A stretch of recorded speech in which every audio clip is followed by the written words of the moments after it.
I'm America's Digital Pro, Kim Commando, and welcome to Tech News This Week. It's a podcast that gives you just the top stories. We talk about the scams, the security alerts, and those crazy happenings in the world of tech. Hey, coming up, it's one of the largest data breaches in history. Oh my gosh, it's crazy.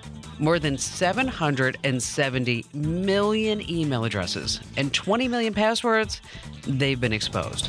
We're going to tell you what happened, and also we're going to tell you how to check to see if you're on the hit list.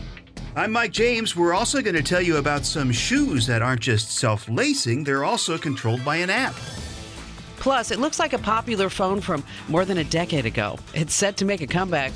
I had one. It was pink, but this time it's going to be a little bit more flexible. And a group of shareholders is calling on Amazon to stop selling a facial recognition program to the United States government. All that and much more coming up in Tech News This Week from Commando.com. But first, we'd like to recognize our partners that help make these podcasts possible.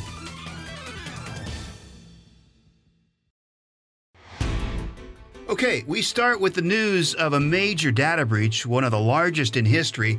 It's exposed more than 770 million, think about that, 770 million unique email addresses, along with over 20 million passwords. Well, there's data somewhere on the internet known as Collection Number 1. It was discovered and reported by Troy Hunt, who runs the site Have I Been Pwned, which is kind of like Have I Been Owned, but with a P. His site you can use to check if your email or passwords have been compromised. More on that coming up. The Collection Number 1 information was briefly posted to the cloud service Mega in a folder called Collection Number 1, but was taken down and then added to a public hacking site. It doesn't appear that the data involved came from one source, though. Instead, it's a collection of information from about 2,000 leaked databases. This is the largest breach in history, at least the largest breach that we know of. The largest breaches on record both involved Yahoo, affecting billions of users, but that data was never released. To check to see if your data was involved in this breach, go to the website Have I Been Pwned, which again is kind of like owned.com. Have I Been Pwned. Now I did just that. I checked my personal email, and sure enough, I've been pwned. Well, it's better than, I guess, other thing. Head over to Commando.com for all kinds of other resources to protect your data, including how to come up with a secure password or passphrase and how to use a password manager. 30 years ago, Back to the Future 2, you know, that great movie, made a lot of predictions of what technology would look like in 2015. All right, it was full of flying cars and hoverboards. They also envisioned some updates to fashion, like self-drying jackets and self-lacing shoes. So of course, when 2015 rolled around, boards, well, they weren't hovering, traffic jams were still a thing, but Nike never forgot. They released a couple of self-lacing shoes over the years, including a set in 2016 that would cost you, are you ready? More than $700. But now they're actually taking self-lacing shoes seriously, putting aside all the gimmicks. The app-controlled Nike Adapt BB shoes don't just self-lace, they also have built-in sensors to help athletes. As Nike explains, someone's foot can expand almost half size when playing basketball, so the sensors will detect that and loosen the laces to compensate. Or you can change it yourself in the app. They're going on sale in mid-February for about $350. It's still pretty expensive, but it's affordable when you think about the last version. So just keep that in mind. Someday soon, you're going to need to check to see if your shoe's firmware is up to date, just like your router. Well, the call is now coming in to stop Amazon from selling their facial recognition program to the United States government and other local agencies. Recognition, and that's recognition with a K, is an artificial intelligence program Amazon has been selling to a few law enforcement agencies around the country.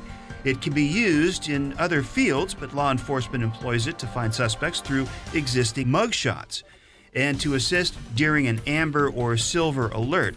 But groups like the ACLU call it a mass surveillance that could threaten our freedom, and they're not the only ones. Other civil liberties groups, members of Congress, and even some of Amazon's own employees have called for an end to the sales, but now the company's shareholders are also getting involved. A group of shareholders sent a signed resolution last month calling for Amazon to stop selling recognition to government agencies, at least until Amazon can ensure that the tech doesn't cause any potential violations of human rights. The resolution is expected to come up for a vote during Amazon's annual meeting this spring. We'll keep you up to date on that. Right now, let me tell you about our sponsor, Capterra. Can you believe it's been 30 years since the World Wide Web was invented? And I bet some of you are still using that old, outdated software. Come on, get with the program. Set yourself up for success with new software for your business at Capterra.com. As America's digital pro, I get asked all the time, what's the best software for my business? And I do refer people to Capterra.com. And here's the reason why. Capterra is the leading free online resource to help you find the best software solution for your business and discover what you need to make an informed decision. You can search more than 700 specific categories of software, everything from project management to email marketing to even yoga studio management software. So join millions of people who use Capterra each month to find the right tools for their business. Visit Capterra.com/Kim today to find the right tools to make 2019 the year for your business. Once again, that address, Capterra.com/Kim, Capterra.com/Kim. Have you ever purchased something from Amazon.com that had these great reviews, but it turned out when you got it, well, it wasn't so great? Chances are those reviews could have been fake, and often those faked reviews are posted by the actual company or a person who's selling the item. It's been a big problem for Amazon for a really long time, and they're trying to get rid of it. They even crack down on reviews posted in exchange for free items, even though you'll still come across them from time to time. Now, some sellers, usually located overseas, even ship items to random U.S. addresses so that this way they can post reviews as a so-called verified buyer. That's called a brushing scam, and we've covered it extensively over at Commando.com. But if the low price of something, along with all the great reviews, just seems too good to be true, it's definitely worth checking out before buying. And there are a few ways to spot a fake review. One way is through a site called Review Meta. Just drop the Amazon link of the product you're looking at into the field at the top of the site, and then it's going to try to filter out questionable reviews. There's another one, it's called FakeSpot. This site looks to separate real reviews from the fake ones. Once it runs its report, it'll give you a letter grade based on unreliable reviews. Now, just because these sites say a review is fake or unreliable doesn't necessarily mean that it is. They just look for the telltale signs. So you'll also need to apply your own judgment, some common sense into the mix. Because if something looks too good to be true, especially online, well, you're smart, it usually is. We have a bunch more Amazon buying tips, as well as ways that you can get some freebies at Amazon over at our website, Commando.com. That's Komando.com. Well, there's more malware to tell you about, and this time it was being used through a messaging app. A security firm recently found a new kind of Windows malware called Good Sender. It receives commands from a hacker over the messaging app Telegram. Basically, once a machine is infected, the malware creates a new administrator account, enables remote desktop, and then sends the username and password back to the hacker through Telegram. Now, the security firm ForcePoint only discovered the malware after they found another issue with Telegram's encryption. They were also able to identify a hacker because they apparently used their own computer and didn't try to hide their identity the usual way by masking their IP address. The researchers still aren't quite sure how the malware infected a Windows computer in the first place, but believe the number of potential victims is relatively low. That's good news. We know that Google tracks and records a lot of information about each of us. Well, how'd you like to get a copy of what they have about you? You can. Think about how much you use Google. Gmail, Contacts, Docs, Calendar, Photos, Maps, Home, Translate, Chrome, Drive, and then some more. Your Google footprint includes your browsing history, searches, preferences, email, and other information stored on Google's servers. You can get a copy of it all using Google Takeout. You'll see exactly how much of your personal info is being tracked, and then you know what you need to lock down. You'll be notified by Google when your information is ready to download. To get a copy of your Google footprint, go to google.com/takeout. I bet you'll be shocked at just how much Google knows about you. Rumor has it that a popular phone from long ago could be making a comeback with some modern touches. The Wall Street Journal says the Motorola Razr, you remember those, could make their return as soon as next month. It's a foldable screen. Not much else is known about the next generation model, except that it's expected to come with a price tag of about $1,500 and be exclusive to Verizon when it does launch. If true, this would be another phone with a foldable screen expected to hit the market this year. One is already out there, and with others expected to come from Samsung and LG.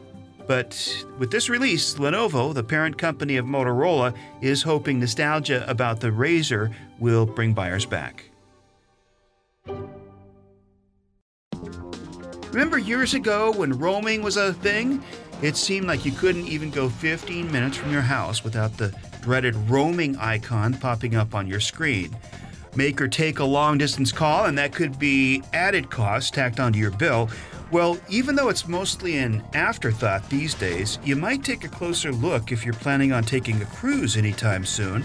Most cruise lines offer cell service on passenger ships because, of course, we can't be without our smartphones. It's a win-win situation since it's also a big financial boost for both the cruise line and the phone carrier.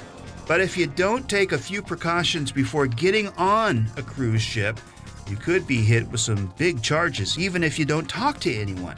Forbes covered one case where a woman took a cruise across the Atlantic with her T-Mobile iPhone. She kept her phone turned on, but disabled data roaming. She received 2 calls during the trip that she let go to voicemail. But on her next bill, she saw that she had been charged $7.50 for each of those ignored calls. That's because networks on those ships are different. So when she didn't answer, the system sent the call back to her voicemail, which is considered a call being made from the ship back to the U.S. And that's one way to make a buck. So before heading out on a cruise, see if your carrier offers a cellular package specifically meant for cruises. Of course, the cheaper route is to just turn your phone off during the trip, or at least put it into airplane mode so you can still use Wi-Fi, but not get calls. More tech news from Komando.com coming up in a moment, including how the ongoing government shutdown could affect the rollout of the next big wireless network. Right now, a quick thank you to our amazing partners who help make this podcast possible.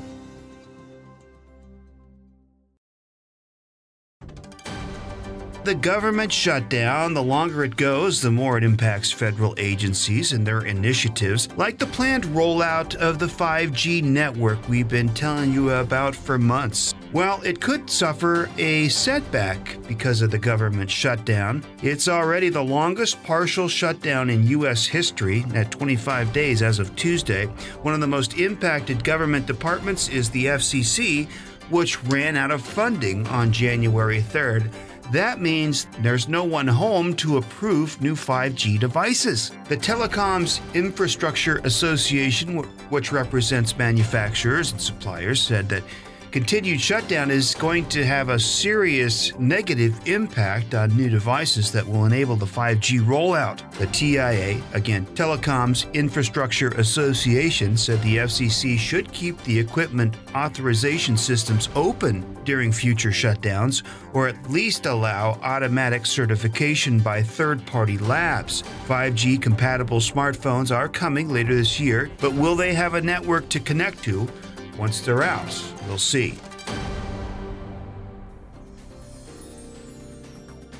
A Northern California federal judge ruled that police can't force anyone to unlock their smartphones using biometrics, fingerprints, or facial ID. But hold on, this case is far from over. The Supreme Court ruled a few years ago that in a very narrow set of circumstances that applied to very few people, neither police nor the feds could force smartphone users to hand over passwords. And now, thanks to the California judge yesterday, should the police or federal investigator demand access to your smartphone, they probably can't use your eyes, face, or fingerprint to force you to unlock it. But this debate is far from over. Judges in different jurisdictions have issued conflicting rulings. So if law enforcement demands access to your smartphone, remember, this case is not cut and dry. You need an attorney, fast. Apple might be getting ready to make you change out your iPhone charging accessories again. A new report from a supply chain blog says Apple is debating whether or not to move away from Lightning cables and instead opt for USB-C on future iPhone models. If the report is true, upgrading to a newer iPhone model would mean you have to replace all the Lightning charging cables, car adapters, alarm clocks, and other accessories you've been collecting for the last 7 years, or at the very least, find a clunky adapter. You might remember that Apple moved to Lightning in 2012 with the iPhone 4, which replaced the massive 30-pin connector. But 2 years later, in 2014, the USB-C cable debuted and has since become a universal option among many Android phones and laptops. The writing might already be on the wall where Apple's stance is concerned. The latest model of the iPad Pro released last year has a USB-C port. I'm America's Digital Pro, Kim Commando. Hey, thanks for listening. And by the way, so many people have asked me, this is not the Kim Commando Show radio show podcast. To find my show nearest you, head over to commando.com/radio. And if you want to watch or listen to my show anytime on your schedule, go behind the scenes, watch the show being recorded, use our message boards, be part of the community, head over to getkim.com. Once again, that's getkim.com. You're up to date, and I'm America's Digital Pro, Kim Commando.